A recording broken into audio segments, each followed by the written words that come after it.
ग्वालियर में पहाड़, जंगल और तमाम सारे प्राकृतिक संसाधनों को भूमाफिया, खनिज माफिया यहाँ पर लील गया है और उनका साफ तौर पर सहयोग दिया है जिला प्रशासन और तमाम सारे नगर निगम के अधिकारी और यहाँ के स्थानीय नेताओं ने। मैंने एक दिन माइनिंग ऑफिसर को भेजा था बट कोई मिला नहीं। अब मैं वहाँ पे एक टीम बना रहा हूँ, जिसने भी प्लॉट काटे हुए हैं तो हम उनका पता करके उनके FIR करके उनके रिकवरी निकालेंगे और ज़मीन भी खाली कराएंगे। किसी भी भूमाफिया को कोई भी पहाड़ नहीं काटने दिया जाएगा। इस पे कड़ी से कड़ी कार्रवाई की जाएगी। इस पे कड़ी से कड़ी कार्रवाई की जाएगी। इस पे कड़ी से कड़ी कार्रवाई की जाएगी। उनके खिलाफ कार्रवाई की जा रही है, कार्रवाई जारी है और अंतर कार्रवाई जारी है और ऐसे जो भी लोग होंगे उनके खिलाफ कार्रवाई होगी। देश में अब सांसों का संकट लगातार बढ़ता ही जा रहा है, क्योंकि सरकारें, जनप्रतिनिधि और पर्यावरणविद कितनी भी बातें कर लें, जब तक स्थानीय नेताओं, अधिकारियों और भूमाफियाओं का गठजोड़ नहीं टूटेगा, सांसों का खतरा बरकरार रहेगा। ये हम बिना सबूत के या बेवजह नहीं कह रहे हैं। ये तस्वीरें इस बात का सबूत हैं कि हर बार पुलिस प्रशासन और नगर निगम के भ्रष्ट अधिकारी और कर्मचारी यहाँ जांच करने पहुंचे, लेकिन नतीजा वही ढाक के 3 बात। क्योंकि इस पहाड़ी पर काबिज लोग 1990 से ही पहाड़ का बड़ा हिस्सा काटकर बेच चुके हैं और भ्रष्ट अधिकारियों को खरीदना उनके लिए ज्यादा मुश्किल नहीं था। वहीं आपको बता दें कि इस मामले में प्रदेश के मंत्री भी झूठ बोलते हुए नजर आए, क्योंकि चुनावी फंड तो सरकारी जमीनों को बेचकर ही आता है। किसी भी भूमाफिया को कोई भी पहाड़ नहीं काटने दिया जाएगा। इस पे कड़ी से कड़ी कार्रवाई की जाएगी।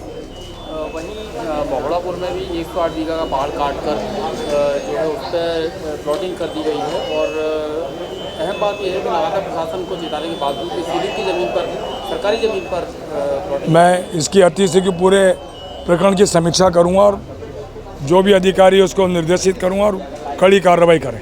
वहीं माइनिंग विभाग द्वारा तमाम सारी अनियमितताएं बरती जा रही है। जो कार्रवाई होती है उनको बाद में मैनेज कर लिया जाता है। अभी हाल ही में मिला हुआ एक भी मेरे संज्ञान में आया है, मैंने ही पढ़ा है। अब एक भी मैनेज नहीं होगा, ये मेरी आपको जवाबदारी से बोल।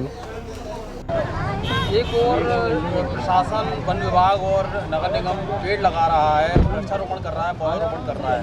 दूसरी ओर पहाड़ काटे जा रहे हैं। भूमाफिया द्वारा लगातार जो हरियाली है उनके खिलाफ कार्रवाई की जा रही है, निरंतर कार्रवाई जारी है और ऐसे जो भी लोग होंगे उनके खिलाफ कार्रवाई होगी। वर्तमान कलेक्टर तो इस तरह के मामलों में दिव्यांग नजर आती हैं, लेकिन तत्कालीन कलेक्टर कौशलेंद्र विक्रम सिंह ने भी केवल खनिज विभाग को आदेश देकर शुरुआती कार्रवाई कर अपना पल्ला झाड़ लिया, लेकिन भूमाफियाओं के खिलाफ कोई बड़ा कदम उठाने से बचते नजर आए।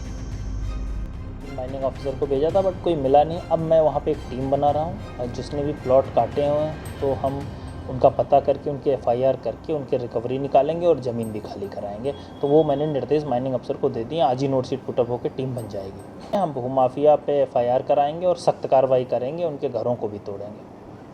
बड़ा सवाल यह है कि लगभग 100 बीघा से ज्यादा के हरे भरे पहाड़ को तिल तिल कर मारने वाले और सांसों के हत्यारों के खिलाफ कोई कार्रवाई हो पाएगी, या फिर चंद रुपयों के लिए हर माफिया के आगे दुम हिलाने वाले अफसर और नेता देश की जनता को ऐसे ही बढ़ते तापमान की भट्टी में झोंकते रहेंगे। आज हम आपको एक ऐसे इलाके की तस्वीर दिखाने जा रहे हैं जहां प्रशासन, नगर निगम, स्थानीय नेताओं की मिलीभगत और शासकीय अधिकारियों के निजी स्वार्थ के चलते सरकारी पहाड़ पर स्थित समूचे जंगल को काटकर अवैध कॉलोनियों का निर्माण कर दिया गया।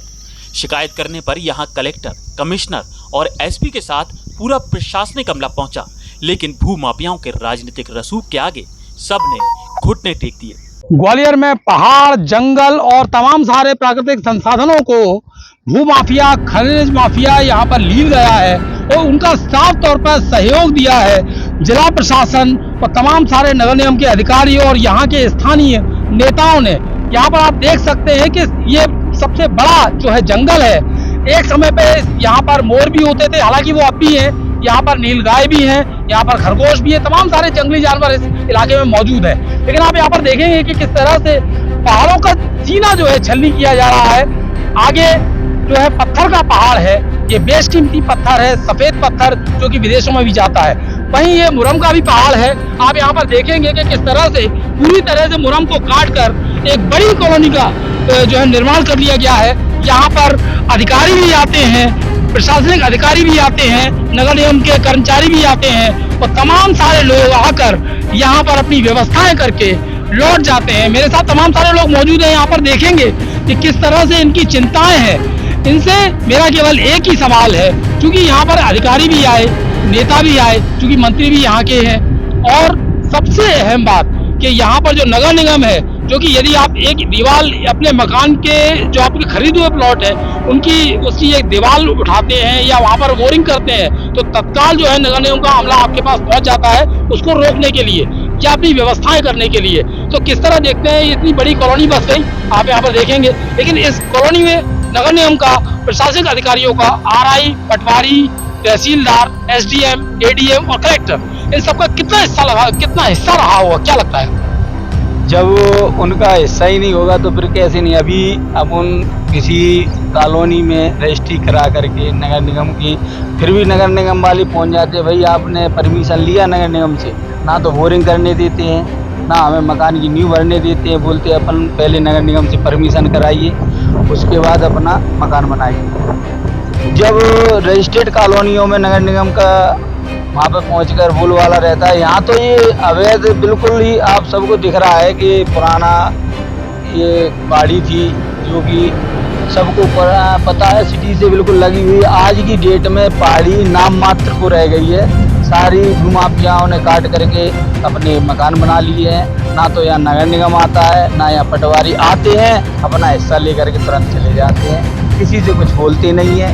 अगर बोलते तो ये उत्खनन नहीं होता। और ये एक बड़ा सवाल आपसे कि इतनी बड़ी कॉलोनी कट गई, लगभग मैं समझता हूँ 500 से 600 मकान यहाँ पर बना दी गई, कॉलोनी पूरी पहाड़ी को काट कर, लगभग कितना हिस्सा, क्योंकि एक RI, एक पटवारी जो कि सबसे निचले स्तर का होता है, और एक नगर निगम का कर्मचारी जो वो भी सबसे निचले स्तर का होता है, उससे ऊपर कमिश्नर तक, कितना हिस्सा गया होगा एक मकान में, अमूमन कितना हिस्सा? देखो सर, मैं आपके मीडिया के माध्यम से बोलना चाहूँगा कि हिस्से के बारे में तो नहीं बता पाऊंगा कितना हिस्सा गया है। ये बड़े स्तर पे हिस्सा गया होगा, ये नहीं, हिस्सा के हिसाब से तो नहीं बोल पाएंगे कि हिस्सा क्या होगा। ये अपन को जितनी जानकारी है उतना अपन बोल पाएंगे, हिस्सा तो अपन नहीं बोलेंगे। लेकिन आपके मीडिया के माध्यम से मैं ये बोलना चाहूँगा कि प्रशासन इस पर ध्यान दे, नगर निगम ध्यान दे, सभी प्रशासनिक अधिकारी हैं वो इस पर ध्यान दें। जो गलत हो रहा है, पहाड़ी काट के और प्लॉटिंग की जा रही है, इस पर ध्यान दें। आपको क्या लगता है कितना इसमें कमाई कितनी हुई होगी अधिकारियों की? एक बड़ी कॉलोनी काट दी गई है, एक बड़ी कॉलोनी काट दी गई है, और लगातार यहाँ पर पटवारी भी आते हैं, नगर निगम के कर्मचारी भी आते हैं, कलेक्टर भी होके गए हैं, SDM भी यहाँ पर जांच कर चुके हैं। जांच करने के बावजूद यहाँ पर कोई कदम क्यों नहीं उठाया गया, कारण क्या है? नहीं तो ये सही बात है, कहीं ना कहीं कुछ तो है। कितना यार, इतना बड़ा देखा जाए ये अवैध हो रहा है, कटाई हो रही, जो पहाड़ प्राकृतिक दृष्टि से देखा जाए, ऐतिहासिक दृष्टि से देखा जाए, सिंधिया जी के शासनकाल पे इसमें रसा की टंकी जो पूरे शहर को जल प्रदाय करती है, उस जगह पर मतलब इतना अरुचि या जैसे क्या है, कहीं ना कहीं षड्यंत्र माली वाली बात आ गई कि कहीं ना कुछ तो है, चाहे वो कितना बड़ा हिस्सा कहीं ना कुछ तो है। ये जरूर है कि हिचकता है आदमी, क्योंकि ये सीधे तौर पे अधिकारियों के खिलाफ नहीं जाना चाहता। लेकिन सबसे अहम बात यहाँ पर ये भी है कि ये इतना बड़ा जो पहाड़ है, इस पहाड़ी के चारों तरफ जो है कॉलोनी बच चुकी है, जो कि सीलिंग की जमीन में आती है। पूरी तरह सीलिंग इस पर लगा दी गई थी, रोक लगा दी गई थी, लेकिन बावजूद इसके इस सरकारी जमीन पर कॉलोनी भी काटी जा रही है।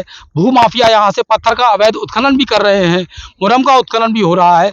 करोड़ों रुपए की, जो करोड़ों अरबों रुपए की यहाँ पर कॉलोनी काट दी गई, लेकिन बावजूद इसके कोई भी सरकारी अफसर यहाँ पर कार्रवाई करने नहीं आया। तमाम सारी शिकायतें भी हुई, लेकिन उन शिकायतों का क्या हुआ भगवान जाने, या फिर जाने कलेक्टर, जो कि तत्कालीन कलेक्टर लगातार जो है तमाम सारे कलेक्टर यहाँ पर ग्वालियर में आए और गए, लेकिन किसी भी कलेक्टर की हिम्मत नहीं हुई कि इस कॉलोनी पर या इस पहाड़ी पर जो भूमाफिया हैं, जो खनन माफिया हैं, उनके खिलाफ एक भी कार्रवाई कर पाए। क्योंकि अब सांसों का संकट है, इसलिए हम ये मुद्दा जो है उठा रहे हैं कि इससे पहले 50 के आसपास टेम्परेचर ग्वालियर का जा चुका है, लेकिन अब चूंकि पेड़ लगाने जरूरी हैं, इसलिए सिटी फॉरेस्ट को डेवलप करना भी उतना ही जरूरी है जितने की सांसें लेना। और तमाम सारे जल स्रोतों को मुख्यमंत्री बचाने की बात करते हैं, लेकिन इस तरह के प्राकृतिक संसाधन बचाए जाएं तो कहीं ना कहीं देश का भला होगा, प्रकृति का भला होगा, और खास तौर पर मानव जाति का भला होगा।